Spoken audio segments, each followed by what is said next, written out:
everyone, welcome back to Uzane Life channel. Thank you so much guys for tuning in. I'm here to update you of what is going to happen on Imbewu, the city from the 13th to the 17th of July 2020. On Monday, will Shreya confront Ngqolosi about Prenav's death?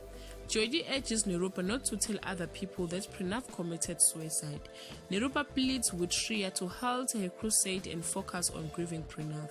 Duduzile causes havoc at the Phakate's house with her drunkard's behavior.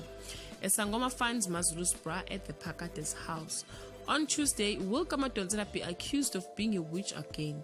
Kamadonzela begs to leave home. Mandlovu and Mazulu reel from a shock that Kamadonzela cursed Mazulu. Thokozile plants suspicions in Kamadonzela's mind over whether Phakate helped to set her up.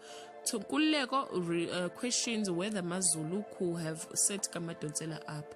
Will Ngqolosi finally confesses about how Prenav really died? On Wednesday, it's Prenav's funeral at the Rampersad house, where family and friends have gathered to say their last goodbye. Shreya attacks Ngqolosi for showing his face there.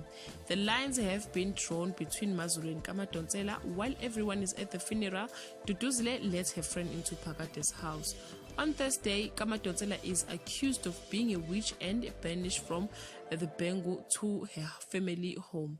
Mandlovu suspects Thokozile is somehow involved. The Rampersad scattered Prenav's ashes and started their 13 days of mourning. Will Ngqolosi finally tell the family how he died? Duduzile announces she will go to rehab. On Friday, Kamadonzela is left with the burden to admit to a sin she did not commit. Shreya is furious to learn Ngqolosi is organizing a wake for her father. Duduzile says her goodbye to the Bengus. Nomusa's friend see positive outcome for Nomusa's mother. Kanyo plans an outing to lift Nomusa's spirit. Guys, this is all I have for today. You can leave your comment below and share your thoughts. Bye guys.